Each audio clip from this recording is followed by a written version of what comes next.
Estás escuchando La llamada de Páralos, el podcast del Instituto Symposium.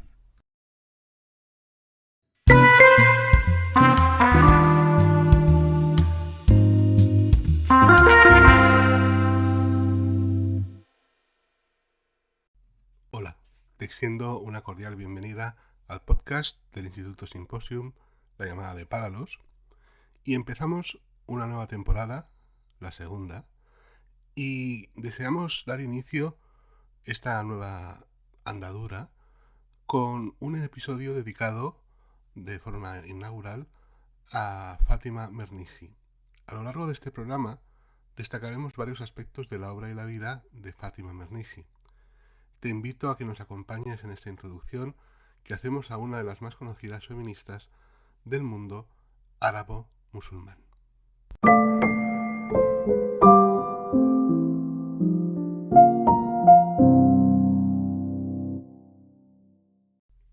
Bien, arrancamos temporada y empezamos hablando, como te decía, de Fátima Mernissi, cuyos estudios sobre las relaciones entre la ideología sexual y la identidad de género y el estatus de la mujer en el Islam constituyen una piedra angular en la historia del pensamiento contemporáneo. Gran luchadora, persistente en la denuncia del control de la sexualidad femenina, llegará a adoptar como una suerte de referente o incluso de alter ego al personaje de Las Mil y Una Noches, a la joven esposa del sultán Shahriar, Sherazade. Expone en su obra que, precisamente, esa denuncia del control de la sexualidad femenina obedecía al propósito plurisecular de someter a la mujer a la marginación y a la subordinación en las sociedades con signos marcadamente patriarcales, ya se tratase del ámbito islámico o en el mundo occidental. Empecemos a repasar su vida y obra juntos. Fátima o Fatema Mernissi nació en Fez, Marruecos, el 27 de septiembre de 1940, en el seno de una familia de lo que podríamos llamar clase media, que contaba con extensiones de tierra considerables. Fez era uno de los bastiones del movimiento nacionalista marroquí que se oponía a la ocupación colonial francesa. Su educación estuvo marcada esencialmente por tres etapas que condicionarán de una manera determinante el desarrollo posterior de su pensamiento. En un primer momento, la enseñanza coránica inicial; segundo momento, los estudios primarios realizados en una escuela promovida por el incipiente movimiento nacionalista marroquí; y por último, cursos de secundaria recibidos en un centro fundado por el protectorado francés. A lo largo de toda su extensa obra, estos tres influjos de carácter educativo y de un nivel originario se van a hacer omnipresentes y van a determinar por lo menos tres de los ejes esenciales de su quehacer intelectual. En primer lugar, las continuas referencias al acervo doctrinal del Corán como sustrato último de la cultura islámica. En segundo lugar, la preocupación constante por la realidad nacional de Marruecos. Y por último, su decidido interés por entroncar las estructuras sociales y políticas de los países que tienen un acervo islámico con elementos esenciales de la cultura occidental, como pueden ser el feminismo, el humanismo laico, los modernos modelos educativos, la democracia o los derechos humanos. Junto con la educación formal recibida en estos tres diversos centros docentes, la infancia y adolescencia de Fátima Mernissi estuvieron marcadas de una forma que podíamos determinar de decisiva por las intensas experiencias vividas en el seno familiar. De sus recuerdos en este ámbito, la propia Fátima Mernissi realizó un relato pormenorizado en un libro de memorias publicado en un primer momento en inglés en 1994 bajo el título de Dream of Trespass y posteriormente reelaborado en doble versión francesa, primeramente publicada en el 96 y luego años después en Casablanca. Al tratarse de un libro de memorias en el que intencionalmente convive lo real con lo ficticio algunos autores, por ejemplo Karim Bourget o Andonat, resaltan que el elemento más determinante de la obra está en el hecho de su capacidad para explicarnos el desarrollo de la conciencia feminista de su protagonista, que es Fátima Mernissi. En su relato, Fátima Mernissi reconoce que el propósito esencial de la obra no es un recuento fiel de su infancia, sino más bien mostrar cómo las experiencias vividas, o incluso imaginadas, se constituían como las raíces más profundas del específico modelo de liberación femenina que posteriormente fue moldeado tras sus estudios superiores y su labor última como docente y como investigadora en el ámbito de la universidad y en los muy diversos foros en los que participó tanto a nivel nacional como internacional. A su vez, si hay algo que permea ese libro de memorias, Dream of Trespass, tiene mucho que ver con una sentida y profunda religiosidad. En concreto estoy hablando de la corriente mística del Islam llamada sufismo, la que domina prácticamente toda la obra, inspirada, según relata la propia Fátima Mernissi, por su madre, su tía Habiba y especialmente por su abuela Yasmina, que era una campesina analfabeta que provenía del Alto Atlas. La figura de Yasmina permite a Fátima Mernissi recrear una línea de experiencia muy unida al mundo de los campesinos y de la tradición oral, que se ofrece como una suerte de alternativa más acorde con el Islam que el modelo especulativo y dogmático, impuesto a partir del siglo VII por los califas ortodoxos omeyas y abasíes, para legitimar de esta forma su poder que califica de autoritario y despótico. Es en este sentido en el que la concepción feminista elaborado a lo largo de toda su extensa obra por parte de Fátima Mernissi se derivaría de este rechazo de la visión legalista y externa del Islam y su sustitución por la concepción de un Islam inspirado en ese ámbito familiar descrito en el libro. Otro de los elementos esenciales de esta obra es la figura del harem. En la misma, el harem aparece descrito en dos ámbitos muy distintos. Por un lado tendríamos el harem urbano de Fez, perteneciente a su familia paterna, y por otro un harem campesino rural de la granja de la familia por la rama materna. Mientras que en el de Fez se van acumulando los relatos que nos muestran experiencias de reclusión y también de sometimiento a una férrea disciplina, Fátima Mernissi nos cuenta cómo en el de la granja entraban y salían con libertad, no llevaban velo, no tenían horario para las comidas, vestían un poco como querían e incluso podían bañarse en un río durante el verano. Además, en ambos ámbitos, las mujeres privilegiadas defienden el dogmatismo misógino del Islam, mientras que las subordinadas eran partidarias de un espíritu igualitario propio del sufismo. Bajo la égida de este espíritu igualitario, Mernissi va recordando de qué manera su abuela le decía que tan importantes eran las fronteras físicas del harem como las fronteras íntimas, al mismo tiempo que la alentaba para que se esforzara por romper tanto con las primeras así como con las segundas. Esta necesidad de romper límites, tanto internos como externos, no solo afecta a la mujer en el ámbito del Islam, sino también en el ámbito occidental, donde según Fátima Mernissi el harem también está todavía presente, aunque más o menos invisible dentro y fuera de todas las mujeres y de los múltiples ámbitos en los que éstas se desenvuelven. En esta labor de ruptura de los límites del harem, Fátima Mernissi destaca en varias de sus obras, como en El harem en Occidente, la labor de aquellas que, como su abuela, contaban cuentos en el ámbito familiar. Generalmente, para Mernissi, estas mujeres representaban la exclusión dentro de la exclusión y que, en el ámbito literario, están muy bien representadas por la figura de Sherezade, que lejos de identificarse con la figura frívola, superficial, casi obscena,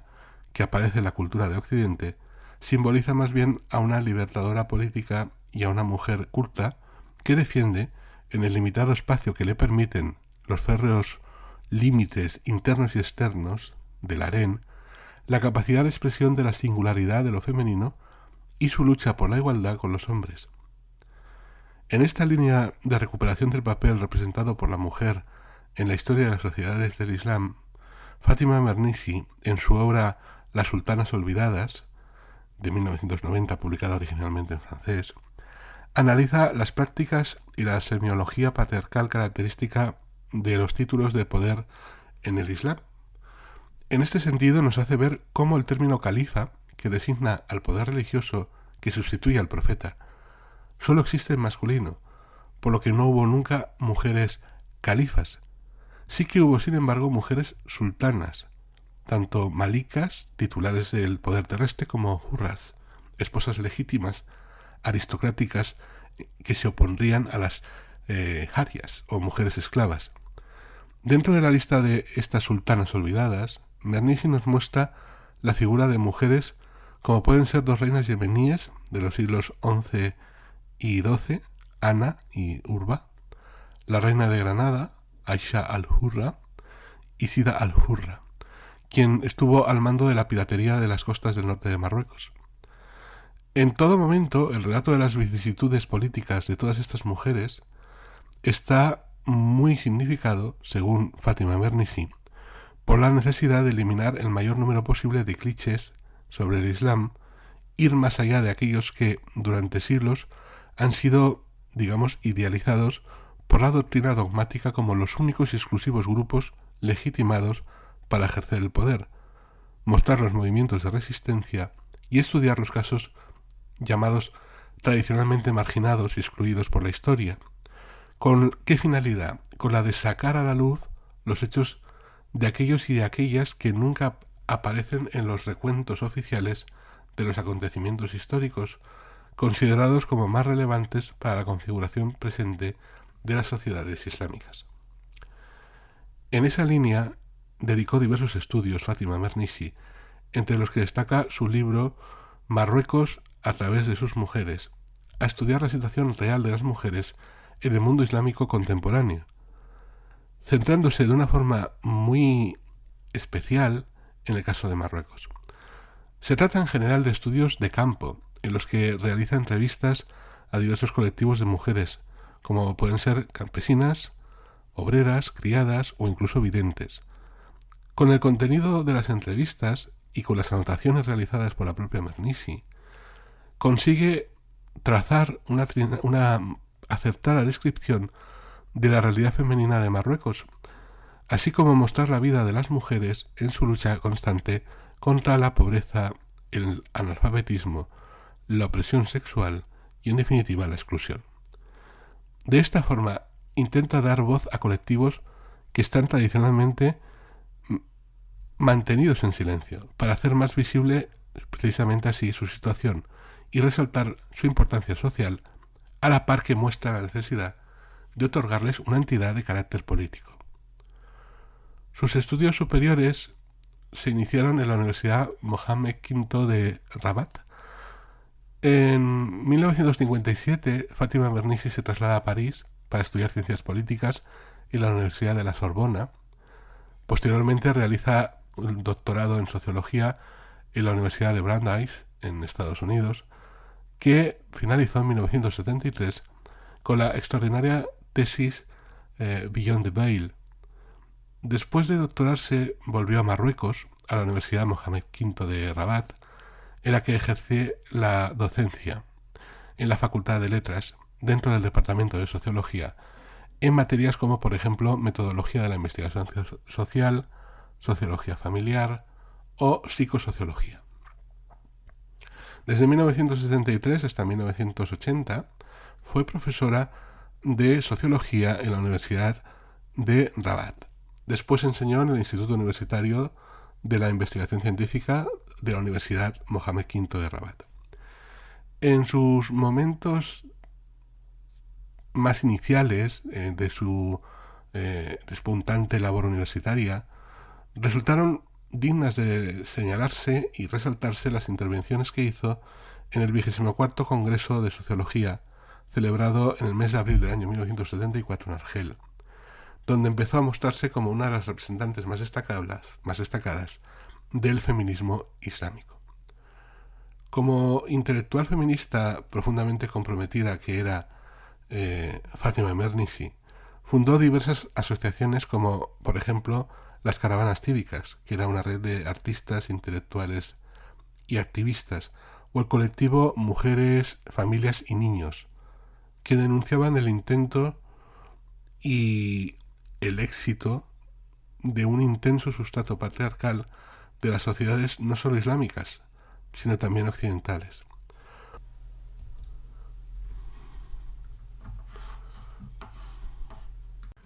A su vez,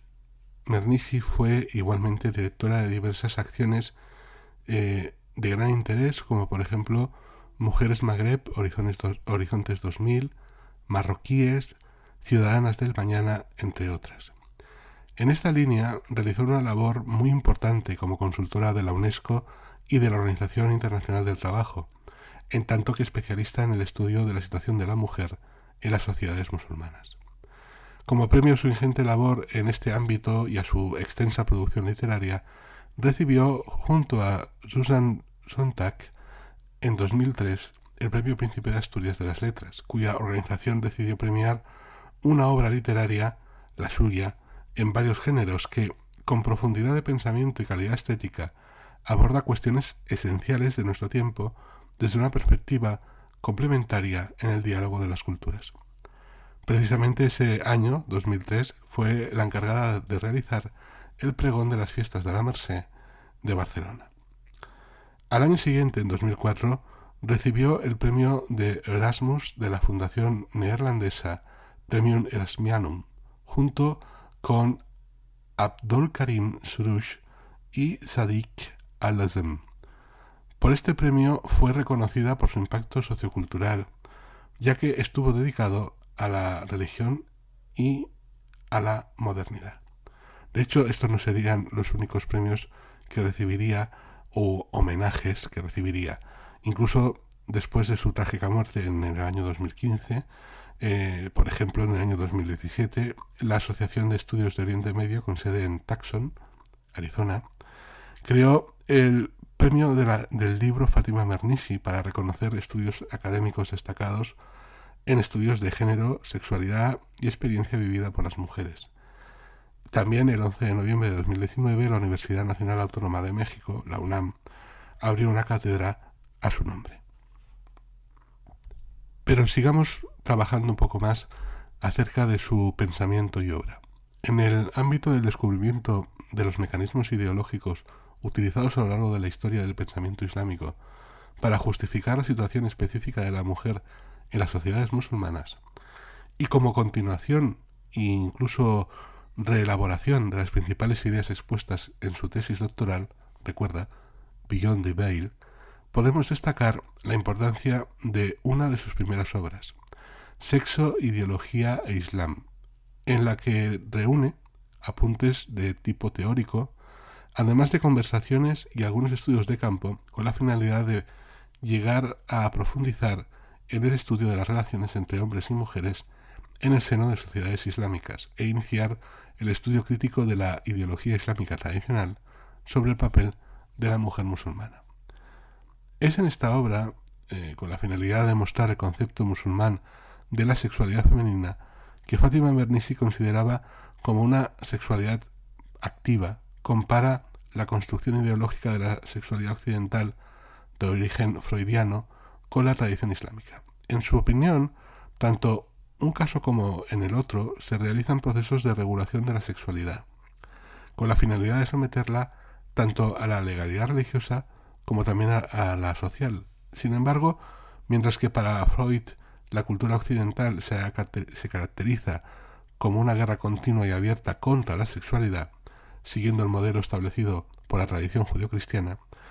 en la tradición musulmana la civilización se presenta, en un primer momento, como la consecuencia de la satisfacción de la energía sexual. Así, Mernissi hace referencia al imán Ghazali, para quien en la relación amorosa no hay lucha, sino que son dos personas que cooperan. Desde esta perspectiva, Mernissi se propone realizar una reinterpretación de la imagen islámica de lo femenino en el Islam, entendiendo que la construcción dogmática tradicional de la mujer como un ser silencioso, pasivo, obediente, en el fondo no tiene nada que ver con el auténtico mensaje del Islam de acuerdo con su opinión, sino que fue una paulatina construcción de los ulema con la finalidad de manipular y distorsionar, por consiguiente, los textos religiosos para apuntalar en un primer momento y posteriormente consolidar y preservar durante siglos el sistema patriarcal impulsado en su origen por los primeros califas. Para Mernissi, frente a Freud, quien pese a haber descubierto el aspecto esencialmente represor del sistema ideológico de la construcción de la sexualidad propio de la civilización occidental, siguió perpetuando un modelo de lo femenino basado en el sometimiento, siguiendo en ello realmente a Carl Jung, y su búsqueda de la dinámica femenina a través, por ejemplo, de la alquimia, de la misma manera en que Mernissi lo hará usando el sufismo. En definitiva, para Mernissi, la cultura islámica originaria, el sustrato coránico, entiende la sexualidad femenina como una fuerza potente y creadora, cuya capacidad de acción es tan ilimitada que acabó siendo identificada por los pensadores dogmáticos posteriores que modificaron el espíritu original del mensaje dado en teoría por el profeta, como la principal fuente del desorden social, que había que reducir a toda costa para el supuesto mantenimiento más adecuado de la paz social. A lo largo de los siglos, por consiguiente, se fueron consolidando los intentos, tanto religiosos como sociales, económicos y políticos, de someter esta fuerza inherente de las mujeres, caracterizada ahora como el principal peligro para el orden social y no como un principio creativo imprescindible para el desarrollo de la sociedad en su conjunto. El control de la sexualidad de las mujeres se convirtió de esta forma en el eje principal sobre el que se debería sustentar toda la estructura ideológica de legitimación de las prácticas políticas despóticas y autoritarias, características de los sucesivos gobiernos califales. Sobre esta base, Mernissi estudia el impacto de ese sistema ideológico históricamente constituido en relación con la construcción del género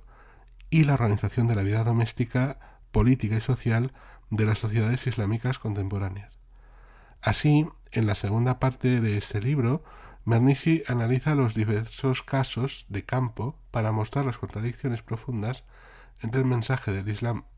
que ella llama originario, y las prácticas actuales, y concluye que esta tradición que se constituye en traición al espíritu original del Islam es una de las causas esenciales de los principales problemas que en cualquier ámbito afectan a las sociedades musulmanas contemporáneas, caracterizadas por la falta de legitimidad política, estancamiento social, sometimiento a las potencias occidentales y a los países islámicos cuyo influjo fundamentalista y ausencia de la democracia se hace más patente. De tal forma, los puntos de partida de esta obra se constituyen como los ejes esenciales del feminismo de raíz islámica, que propugna Mernissi,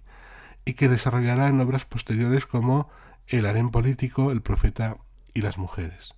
En este libro, el profeta se presenta como un férreo defensor de la dignidad de las mujeres y el Corán como el sustento teórico religioso de la igualdad radical entre sexos,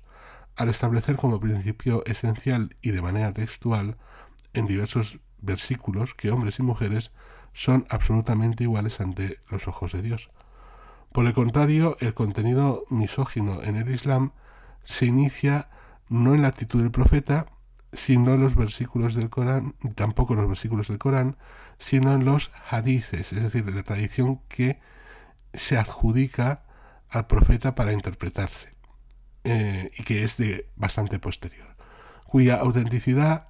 en tanto que relatos veraces sobre hechos o palabras del profeta, Mernissi ve ciertamente como dudosa. En su opinión, se trataría de hadices impulsados después de su muerte por los compañeros del profeta. Por ejemplo, ella señala a Abu Bakr o Abu Huraira para contrarrestar el poder y la autoridad de Aisha, la esposa preferida del profeta, y figura determinante durante los primeros años del Islam. por su gran influencia de carácter decisivo ejercida sobre los mandatos de los primeros califas. A partir de la imposición del modo sociopolítico de sometimiento de la mujer, inspirado precisamente por estos hadices, la historia del mundo islámico no sería, según Fátima Mernissi, sino el relato de un fracaso que afecta no solo a las mujeres, sino a la totalidad de las sociedades que tienen un carácter musulmán. En la segunda parte de esta obra, Mernissi analiza el papel que tiene que ver con el velo, como elemento determinante de la construcción islámica de lo femenino. Para Mernissi, el velo es la principal marca de segregación en el mundo islámico y es además uno de los signos más evidentes del fracaso que supone. En su opinión, el concepto del velo es tridimensional. Una primera dimensión sería visual y supone la de ocultar la mirada. Ella hace referencia a la raíz árabe hayaba, que significa ocultar.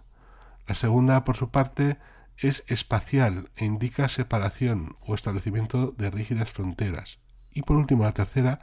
es de carácter ético y supone la determinación del ámbito de lo prohibido. Como afirmará posteriormente en su obra El miedo a la modernidad, Islam y democracia, las mujeres son utilizadas en las sociedades islámicas para asegurar la identidad a través del velo, a costa de profundizar en esas tres dimensiones que suponen su ocultamiento, su separación de los centros de decisión político y social y su marginación mediante su identificación con lo que resulta prohibido. Otra de las obras que quiero destacar de Fátima Mernissi es Modernidad, Islam y Democracia. ¿Por qué? Porque en este libro queda manifiesta la importancia de la educación. De hecho, este libro es un clásico en esta materia. Mernissi identifica el miedo con el sentimiento más importante que obstaculiza la permeabilidad de las sociedades islámicas al necesario influjo de la democracia. Desde su punto de vista, este miedo general a la democracia está conformado por toda una serie de miedos que serían complementos, como por ejemplo el miedo a un occidente que se observa entre extraño y ajeno, a la libertad del pensamiento, miedo al individualismo, miedo al pasado, miedo al propio presente, sobre los que se sustenta una barrera que parece manifestarse como, por definición, infranqueable, pero que en realidad no es sino una construcción histórica y que como tal puede ser derrumbada, siempre y cuando se den las circunstancias que así lo permitan. Mernissi afirma que este miedo a la democracia no es sino el producto inevitable de una amputación cultural, con profundas raíces históricas en todo el mundo islámico, y que viene derivada de las dificultades experimentadas por dichas sociedades para poder acceder a un humanismo laico que permitió en Occidente la expansión y la consolidación del poder de la sociedad civil. La imposibilidad de acceder, o en todo caso el acceso incompleto, incluso podríamos decir inconcluso, a este humanismo impidió que las sociedades islámicas superasen las estructuras feudales de la autoridad política y los modelos teístas de la autoridad moral. Un humanismo laico, adicionalmente, que de forma paradójica se encuentra en los orígenes mismos del Islam y que, a pesar de haber sido injustamente olvidado por gran parte de la historiografía del Occidente y también de la historiografía islámica, debe ser considerado como el origen medieval más directo que cuenta el humanismo cristiano renacentista. Mernissi sostiene que las sociedades islámicas fueron privadas de este influjo humanista laico por los poderosos intereses de las estructuras de poder y de gobierno vigentes, y señala dos momentos que son determinantes. En primer lugar, a lo largo de la Edad Media, cuando la expansión del espíritu humanista en el seno incipiente del Islam fue inmediatamente frenado por las prácticas coactivas de las estructuras de poder del califato, con el sustento y legitimación otorgados por ciertas autoridades religiosas, que en combinación con las autoridades políticas, comenzaron a atisbar que este humanismo contenía en su seno elementos que ponían de una manera un tanto peligrosa en cuestión los fundamentos teóricos sobre los que se sustentaba la alianza algo espuria entre política y religión que comenzaba a forjarse en esos primeros siglos del Islam. El segundo momento sería los siglos XIX y XX. La recepción del humanismo racionalista laico como uno de los componentes esenciales de la modernidad de Occidente se vio truncado justamente en los momentos políticos decisivos que condujeron a los procesos de liberación postcolonial. Fátima Mernissi entiende que durante estos procesos históricos críticos, las sociedades islámicas se encontraban ante una disyuntiva: si sustentar sus impulsos de liberación en dos polos diversos, o bien en el espíritu liberador contenido en el humanismo racionalista laico de Occidente, o bien en la búsqueda de las raíces originarias del Islam en el pasado supuestamente más auténtico y remoto.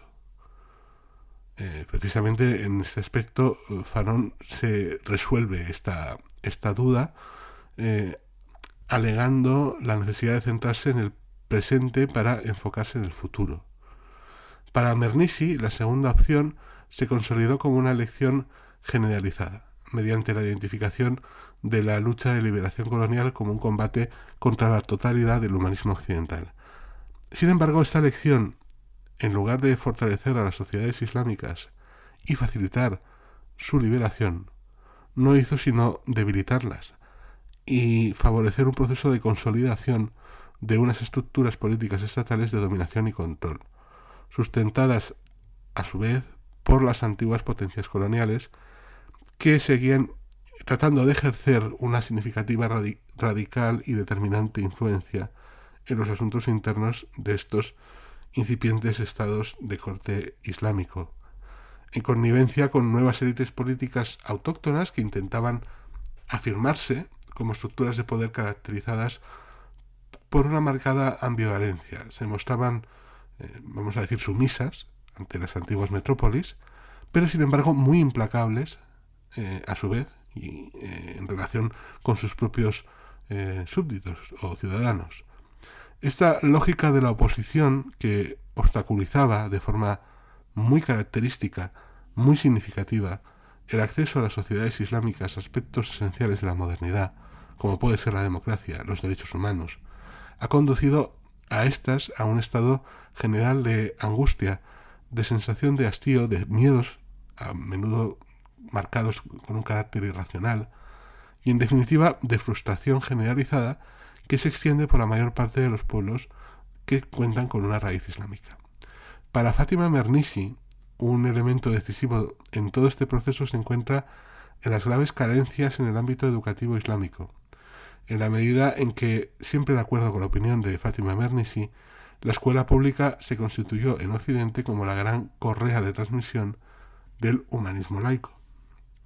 Por tal razón, a pesar de que, desde el punto de vista de la filosofía y el pensamiento político, aunque este hecho sea a veces olvidado, de hecho con mucha frecuencia olvidado, es posible encontrar pensadores reformistas islámicos que, por ejemplo, ya a inicios del siglo XIX, defendían la necesidad de incorporar todos aquellos elementos occidentales que propicien un desarrollo más libre, más armónico de las sociedades musulmanes. La gran debilidad de estos movimientos reformistas fue que, aunque se preocupaban de legitimar teóricamente la posibilidad de instaurar en el mundo islámico las instituciones y sus conceptos reafirmadores de los incipientes estados democráticos occidentales, no mostraban la misma dedicación en buscar las vías para educar a los creyentes en el contenido de estos instrumentos. De ahí que, mientras solo algunos miembros de las élites intelectuales se esforzaban desde un punto de vista meramente intelectual por tratar de democratizar en cierta forma el Islam, la mayor parte de la población se mantenía en un horizonte sociopolítico muy enraizado en el despotismo tradicional, en el que la democracia continúa siendo percibida por sectores amplios de la población como un sistema político impulsado de manera muy aviesa, interesada, por un Occidente que es invasor y en consecuencia como una realidad extraña y enemiga del Islam. En esta línea, Fátima Mernissi pone un especial interés, hace mucho hincapié en destacar lo importante que es el necesario impulso de la acción social activa y participativa, como mecanismo imprescindible para la democratización de las sociedades islámicas. En su opinión, de poco sirve, por no decir de nada, establecer una configuración democrática meramente formal del Estado, si la sociedad no se constituye como tal, mediante procedimientos realmente democráticos. En la base de este necesario proceso de impulso y de activación social se encontraría, siempre para Fátima Mernissi, la creación de un sistema educativo de carácter universal como requisito imprescindible para poder lograr impregnar a las sociedades islámicas del necesario nivel de concienciación democrática que permita que los sujetos y grupos se puedan ir configurando a través no ya simplemente de sus deseos, sino también de sus actos conscientes y desde luego intencionados en un horizonte político, tanto de carácter individual como de carácter social, en el que la democracia pueda ser entendida como un sistema de organización política que esté totalmente acorde con sus intereses y que reafirme y sea vehículo para sus expectativas vitales. En esta línea, Fátima Mernissi destaca el hecho de que algunas figuras intelectuales, por ejemplo el intelectual marroquí Ali Imlil, en su obra Islam y Estado Nacional, supiesen detectar de una forma muy atinada una de las deficiencias de que adolecían los proyectos reformistas de modernización democrática en las sociedades islámicas iniciados ya en el siglo XIX, en la medida en que, si bien legitimaron instituciones y conceptos propios de una democracia representativa occidental, por ejemplo, parlamento, constitución, votación por sufragio universal,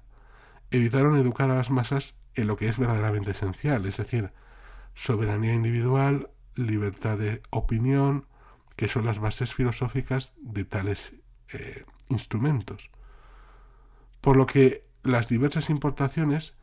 acabaron por ser forzadas y meramente formales, con lo cual se alcanzaba un elemento imperfecto y con lo cual, vamos a llamarle viciado, de diferentes elementos constitutivos de los sistemas democráticos de Occidente. Por ejemplo, los usodichos Constitución o Parlamento, entre otros. Al no haberse erigido sobre una auténtica base social civil de carácter democrático, se convierte en una herramienta más que está al servicio de las élites dominantes y de sus intereses, de la misma forma en que lo había resultado el Corán y la tradición alrededor del Corán en los siglos anteriores a este momento. Dadas estas coordenadas, no resulta extraño que para un gran número de creyentes musulmanes la democracia continuase siendo durante décadas un sistema político muy extraño y muy hostil, y que no puede ser entendido sino como una imposición del modelo occidental, fijado a través de la coacción y de la violencia de la metrópolis, mediante fuerzas ajenas y hostiles al Islam, y perpetuado mediante prácticas autocráticas de toda una extensa y variopinta relación de mandatarios postcoloniales que son radicalmente autoritarios y casi omnipotentes. Para Mernissi, el principal déficit educativo que impedía a las sociedades islámicas apostar de una forma decidida por el establecimiento de unas estructuras de poder islámico y político auténticamente democráticas había sido fruto de una amputación cultural. Los obstáculos establecidos por las autoridades políticas para que el conjunto de la sociedad no accediese al humanismo laico que había permitido la expansión de la sociedad civil en Occidente. En tal línea, la inmensa mayoría de los movimientos nacionalistas musulmanes,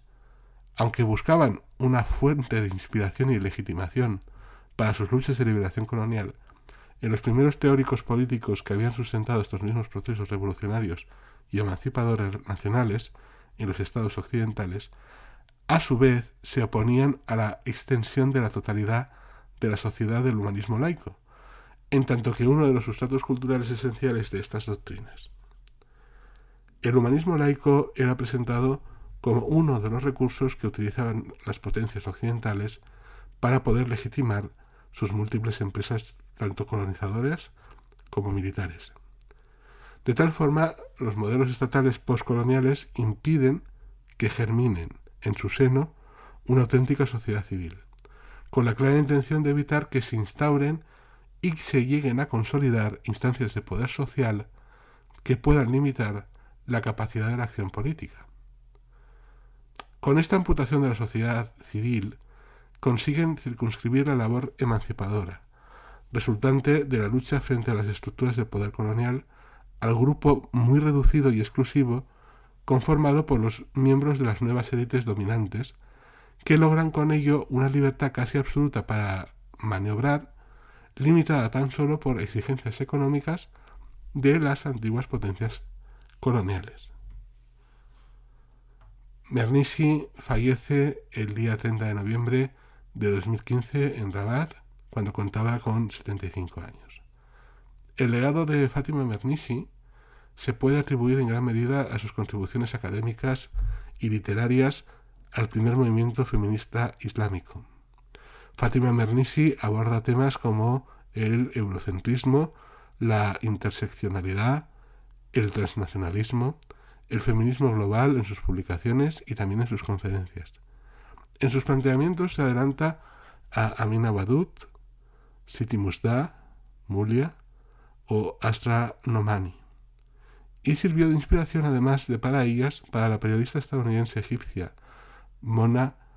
El-Tahawi, entre otras personas. A modo de conclusión, hay que decir que no faltan en la actualidad diversas y variadas perspectivas críticas acerca de este feminismo que representa Fátima Mernissi, por ejemplo Rumi. En general, la mayor parte de estas críticas suelen achacar a Mernissi su incapacidad para constituir un modelo feminista de pensamiento que sea realmente descolonial, al mantenerse fiel por una parte a muchos de los elementos característicos del modelo de hegemonía occidental, pero también por el otro a gran parte de los rasgos más relevantes de la tradición del Corán. Sin embargo, muchas de esas voces críticas podrían no tener en cuenta una parte de sus escritos, en los que denuncian los elementos negativos que marcan profundamente el desarrollo histórico y la realidad que todos conocemos hoy día, tanto del ámbito occidental como del ámbito islámico.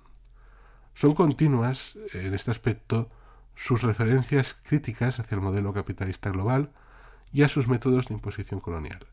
así como las espurias herramientas ideológicas que se utilizan por parte de la doctrina ortodoxa islámica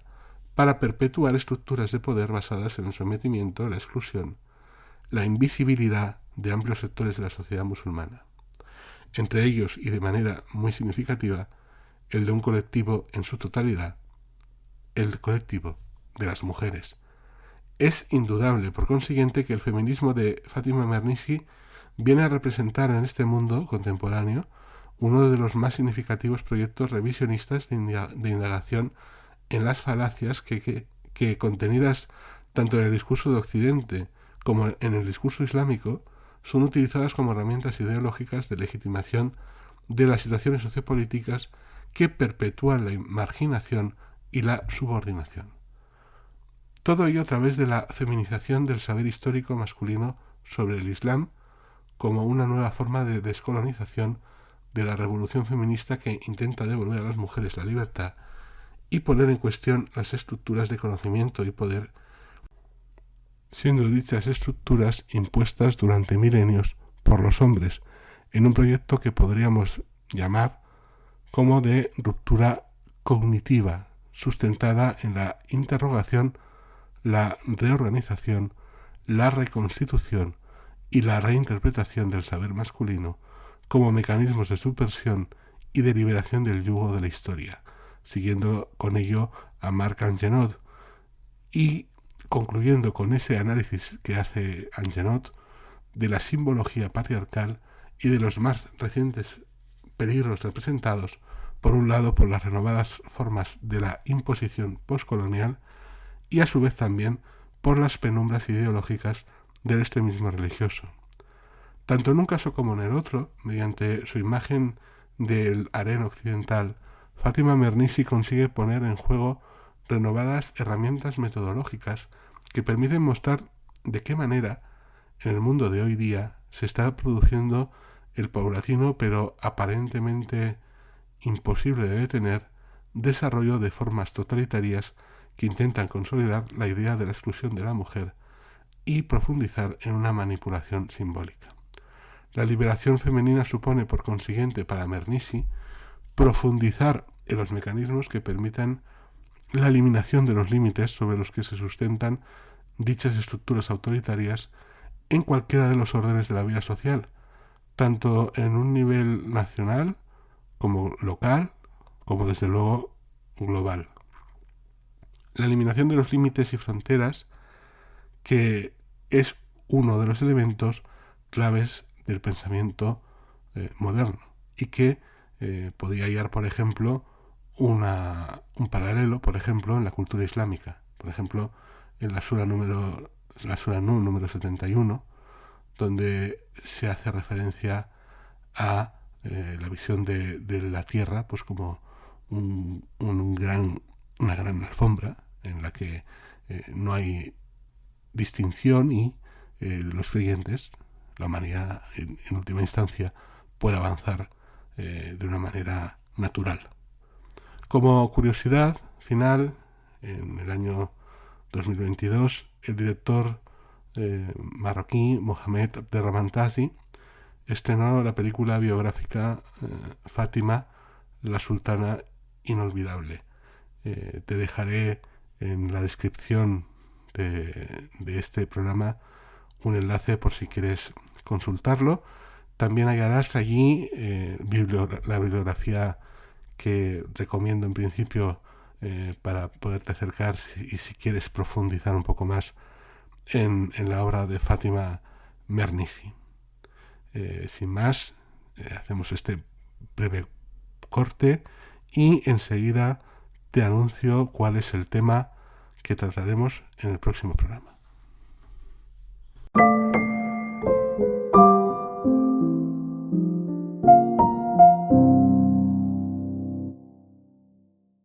Muchas gracias por acompañarnos en esta nueva temporada del podcast del Instituto Symposium, la llamada de Paralos.